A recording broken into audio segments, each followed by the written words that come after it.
Atención. Lo que estás a punto de escuchar no es solo una historia. Es una verdad que durante años se ha susurrado en los pasillos del espectáculo, pero pocos han tenido el valor de contarla. Hoy no hablaremos solo del ídolo.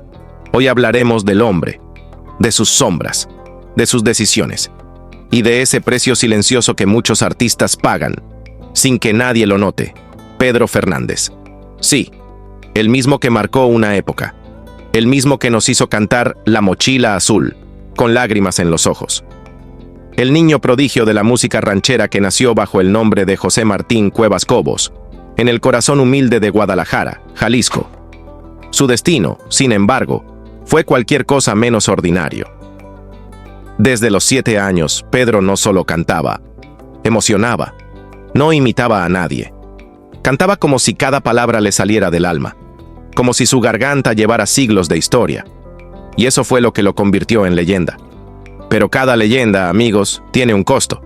Mientras otros niños jugaban al escondite o aprendían a montar en bicicleta, Pedro viajaba de madrugada en camionetas rumbo a su próximo compromiso. No tenía tiempo para la escuela ni para fiestas de cumpleaños. Su infancia fue sustituida por contratos, luces, cámaras y muchas veces lágrimas silenciosas detrás del telón. Quienes trabajaron con él lo recuerdan como un niño responsable, sí, pero también agotado.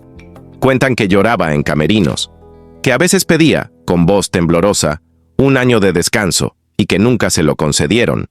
Dicen que la fama no perdona, y en el caso de Pedro, no lo hizo. La industria lo trató como a una joya, pero también como a una máquina de producir éxito. ¿Resultado?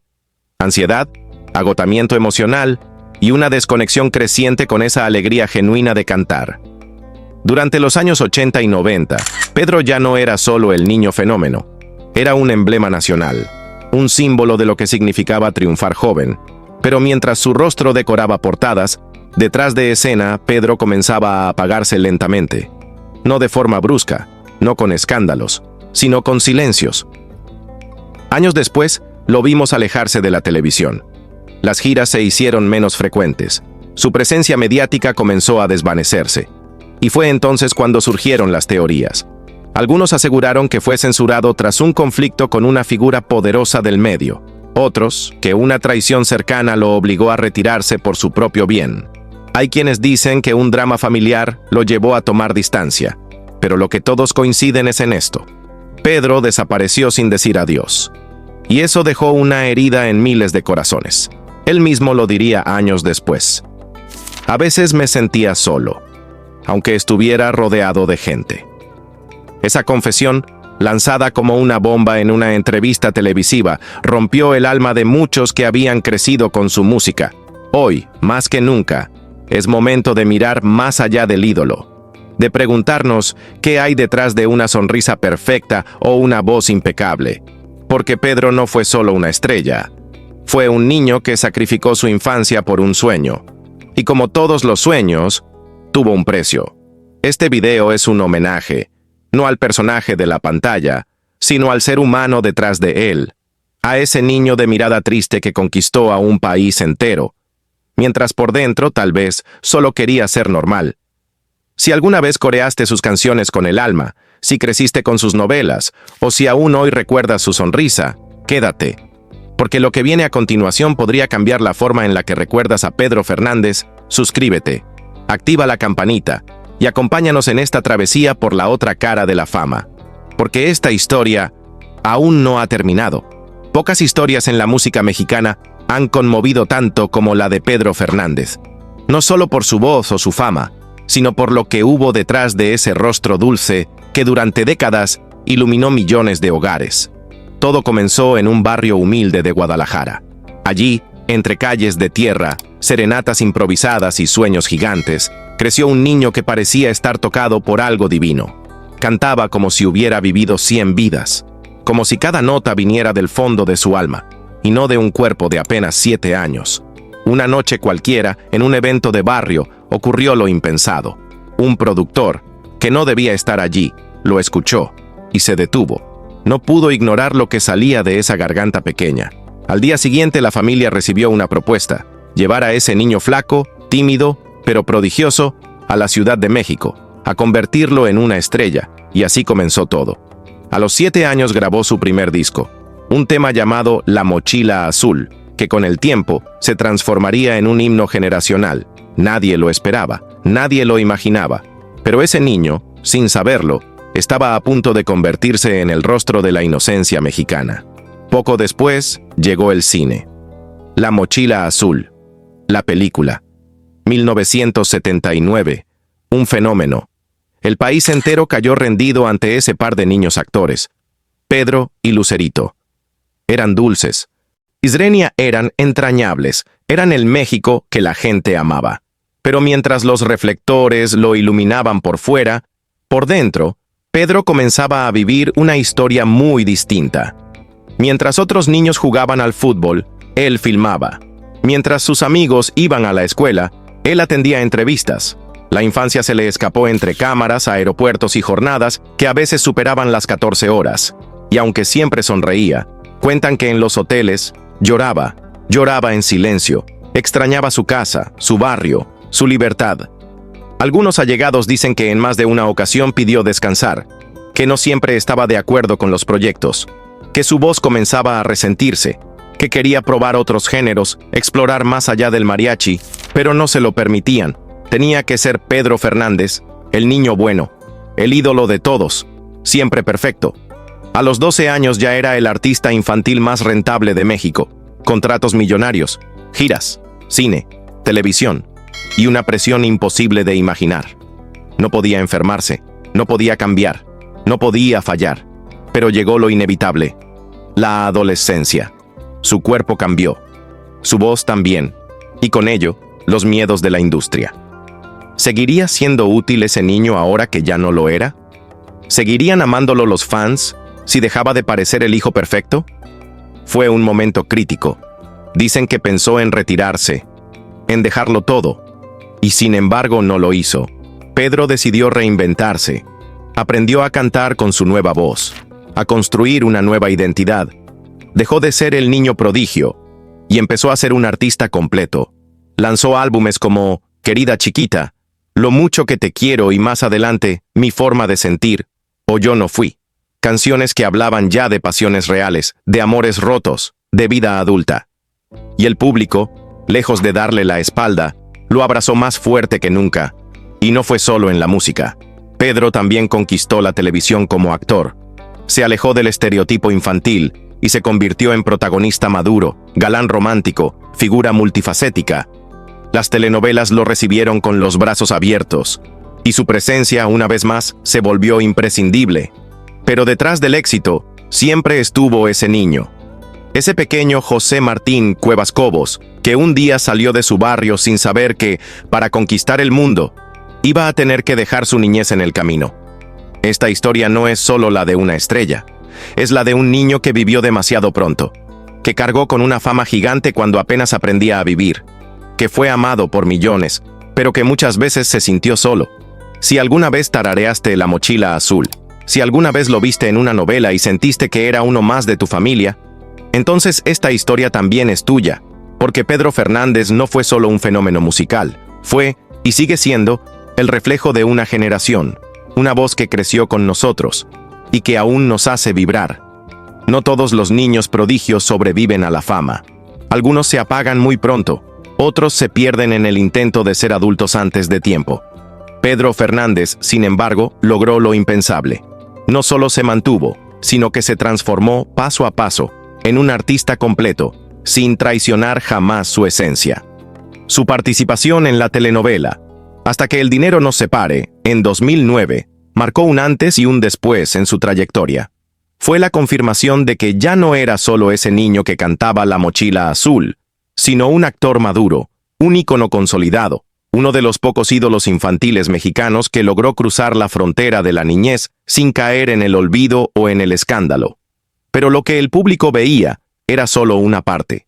Detrás del éxito se escondían cicatrices profundas, heridas que Pedro llevó durante años en silencio. Los rumores nunca desaparecieron. Algunos medios afirmaban que su entorno lo presionaba constantemente, que vivía con el miedo latente al fracaso, que hubo contratos injustos firmados durante su juventud, contratos que lo ataron y del que solo mucho tiempo después pudo liberarse. Otros hablaban de episodios de depresión que Pedro habría enfrentado en la adolescencia, enterrados bajo esa sonrisa eterna que siempre mostraba en los escenarios. Y aunque él nunca fue de hablar demasiado, en entrevistas posteriores dejó entrever mucho más de lo que parecía. Lo más difícil no fue cantar, dijo en una ocasión.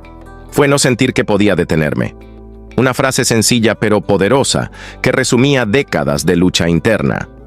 Mientras las luces lo bañaban de aplausos, él enfrentaba sus propias sombras. La exigencia constante, la necesidad de reinventarse, el temor de perderlo todo. Y aún así, Pedro eligió seguir. Eligió seguir cantando, actuando, entregándose a su público, incluso cuando por dentro no siempre encontraba paz. Con los años, su carrera fue premiada, celebrada, homenajeada. Sin embargo, quienes lo conocían bien sabían que para él la fama nunca fue suficiente. Lo que realmente anhelaba era poder respirar tranquilo, sin máscaras, sin tener que complacer a nadie más. Pedro Fernández siempre fue un hombre discreto, de perfil bajo, alejado de los escándalos, cuidadoso con cada palabra.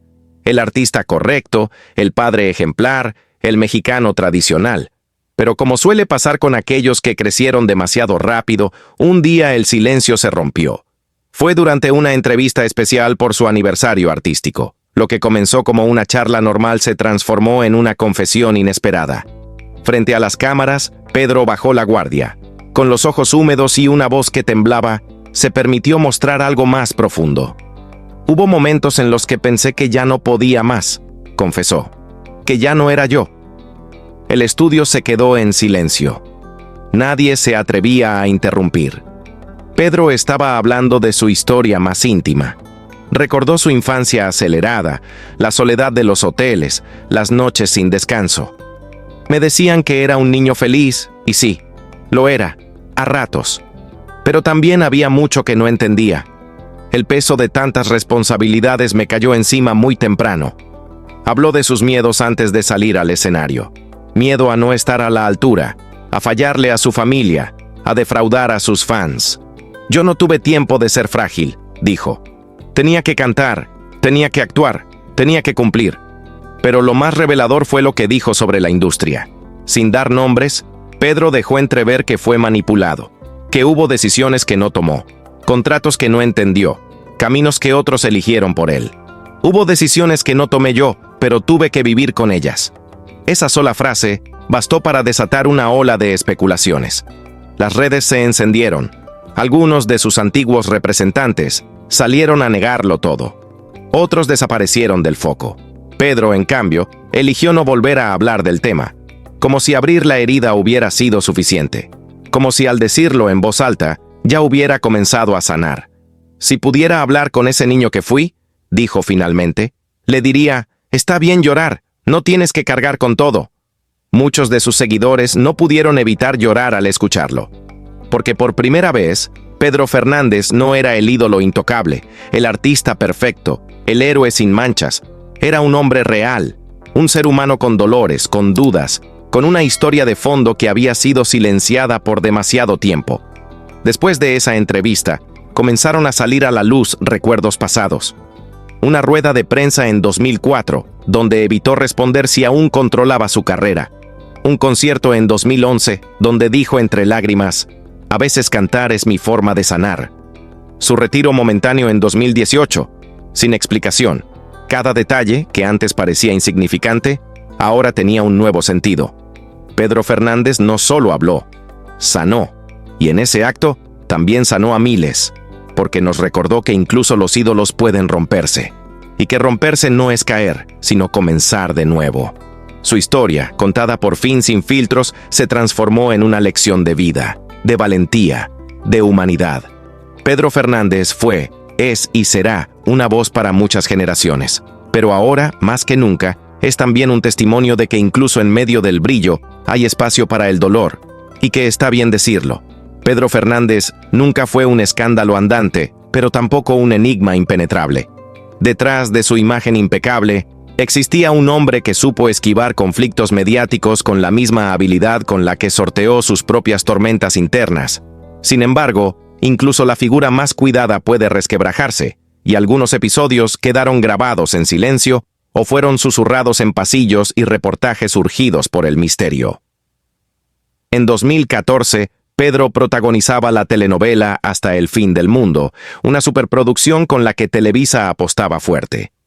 Fue inesperado cuando, de pronto, abandonó el proyecto sin aviso.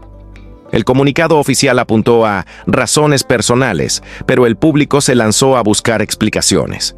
¿Había tenido un choque con Marjorie de Sousa, su compañera de reparto? ¿O tal vez su esposa, la siempre discreta Rebeca, no soportó ciertas escenas románticas que ofendieron su espacio y privacidad? Las especulaciones no tardaron en brotar. Que la familia no estaba conforme con el guión. Que Pedro ya no se sentía preparado para la presión mediática. Que su estado emocional hacía agua. Él, fiel a su estilo, no se extendió.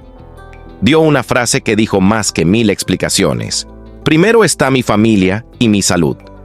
Y se retiró sin escándalos, dejando un vacío que jamás se llenó. Según los que lo vieron desde adentro, Pedro se mantuvo distante con la prensa rosa. Nunca se involucró en juegos mediáticos, nunca regaló primicias sobre su vida privada, y eso le costó. Algunos medios lo ignoraron, y más que vetarlo, lo dejaron de lado por decisión propia. Otros sostienen que fue recluido afuera, por no seguir la tendencia de la televisión mexicana, sensacionalismo sobre calidad artística. Entre colegas y rumores persistentes, las rivalidades con pesos pesados de la música ranchera tomaban forma. Pepe Aguilar, Vicente Fernández Jr., se contaba que existían diferencias veladas, que Pedro criticaba el uso del playback, que defendía la autenticidad en el escenario. Él nunca los nombró, pero su frase, "Cada quien sabe lo que hace con su talento y su conciencia", fue suficiente para alimentar versiones, enojos y competencias no manifestadas. Y luego, estaban los fantasmas de su infancia: explotación laboral durante sus primeros años de éxito, contratos firmados sin comprender su alcance, un alejamiento del cine que duró más de una década. ¿Hubo crisis emocional durante giras internacionales? ¿Colapsó en silencio? No lo confirmó. No lo desmintió. Se limitó a guardar silencio. Y ese silencio gritaba más que cualquier entrevista. Porque Pedro no hablaba de su dolor en palabras, lo hacía en canciones. Su repertorio evolucionó. De la alegría infantil de La mochila azul, pasó a baladas melancólicas como Me encanta o Mi forma de sentir. En cada acorde existía un grito íntimo, un te lo cuento si no puedo decirlo en persona. La música es mi manera de contar lo que no puedo explicar, confesó una vez, evitando la cámara, evitando mirar directo al espectador. A simple vista era el esposo fiel, el hombre de familia, el guardián de la tradición ranchera, el marido que se casó a los 17 con Rebeca Garza Vargas. Pero tras esa fachada, había sacrificios que solo Rebeca y él conocían. Fue ella quien, según contaban allegados, tomó el control de muchos aspectos de su vida profesional. Contratos, decisiones artísticas, hasta su rumbo actoral. Y quizás fue esa misma necesidad de control la que originó la salida abrupta de Hasta el fin del mundo. Porque cuando el exceso de exposición choca con los límites personales, alguien debe poner el freno, o las ruedas zumban en el precipicio. En medio de la opinión pública, Pedro mantuvo su postura. Rebeca jamás habló en medios. Prefirió el silencio. Y eso generó interpretaciones. Lo protegía, lo manipulaba, o simplemente formaban una unión que se mantuvo lejos del ruido, aunque eso significara construir murallas para respirar. Durante años, quienes amaron su música y su actuación vivieron esa historia por entero. Un hombre con canciones que abrazaban, pero también con aristas oscuras que solo unos pocos llegaban a ver. Todo lo que cayó, lo gritó después en un escenario, en un verso. Todo lo que negó, lo admitió con una mirada agotada detrás del micrófono. Hoy, mirada atrás, Pedro Fernández no solo logró esquivar escándalos, los transformó en arte. Su trayectoria es prueba de que detrás de la admiración hay mucho más. Hay humanidad, hay decisiones, hay renuncias silenciosas, hay dignidad escondida y un deseo irrenunciable de vivir sin máscaras, incluso si esa máscara lo había hecho casi perfecto. Al final, tal vez la historia más fascinante de Pedro no sea lo que hizo en el escenario, sino lo que eligió mantener oculto. aquello que nunca vimos, pero que nos hizo reconocerlo como un hombre que, aún bajo la fama, escogió conservar su esencia. Y ese, quizás, es su mayor legado.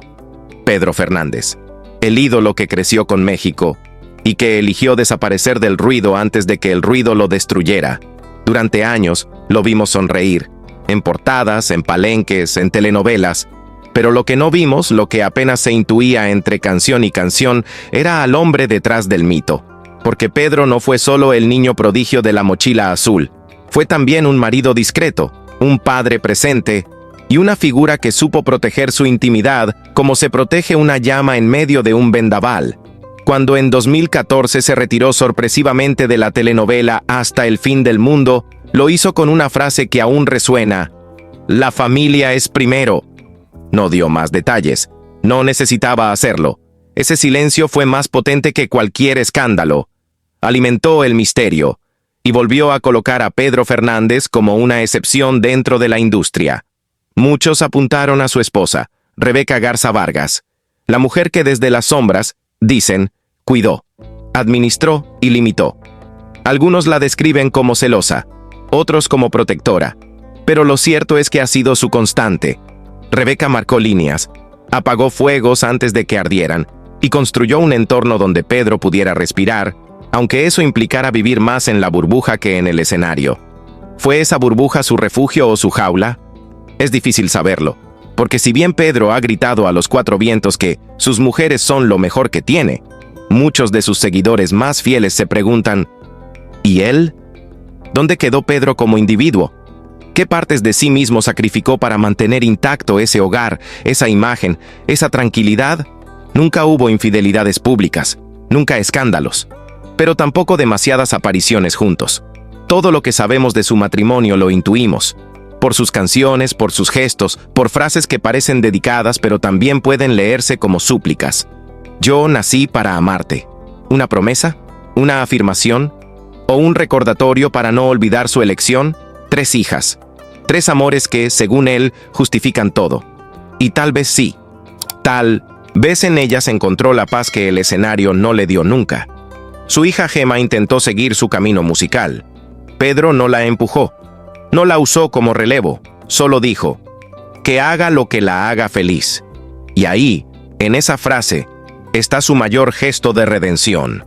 Romper el ciclo.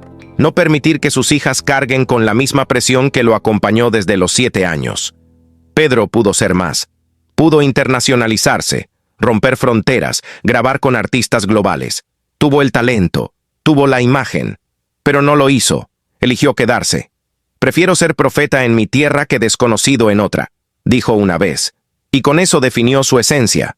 No fue miedo, fue convicción. O tal vez un poco de ambas. Hoy mirar su carrera es mirar un mapa emocional de la música mexicana, de la ternura infantil a la pasión adulta, del cine popular a la televisión de horario estelar, de la inocencia al control férreo, de la exposición al retiro selectivo. Y aún así, Pedro nunca dejó de ser Pedro, porque en cada nota, en cada balada, en cada aparición breve pero sentida, se percibe esa autenticidad que pocos conservan. ¿Fue perfecto? Number. ¿Fue libre? Quizá tampoco. Pero fue coherente, y eso, en el mundo del espectáculo, es casi un milagro. Pedro Fernández no necesitó gritar para hacerse escuchar. No necesitó controversia para permanecer, y aunque muchos sostienen que su carrera pudo dar aún más, lo cierto es que Pedro ya dejó huella, en quienes lo vieron crecer, en quienes crecieron con él, y en quienes lo descubren hoy, cantando aún con el corazón, como si fuera la primera vez, pero sabiendo que no será la última, porque Pedro no se fue. Solo bajó el volumen, y en ese silencio, su legado suena más fuerte que nunca. Y así, lentamente, las luces del escenario se apagaron. Pedro Fernández, el niño que creció cantando para un país entero, eligió hacer lo impensable. Retirarse del centro, del vértigo, del foco. No fue una despedida oficial, no hubo conferencia, ni gira final, ni adiós con lágrimas sobre el escenario. Simplemente se fue alejando, como quien entiende que todo lo importante ya lo dijo con una canción. Desde hace algunos años, Pedro ha optado por el silencio. Vive en Guadalajara, en la ciudad que lo vio nacer, donde los reflectores ya no lo siguen, pero las memorias aún lo abrazan. Lo han visto por las calles, más pausado, más introspectivo, con la melancolía suave de quien supo tocar la cima, pero también conocer su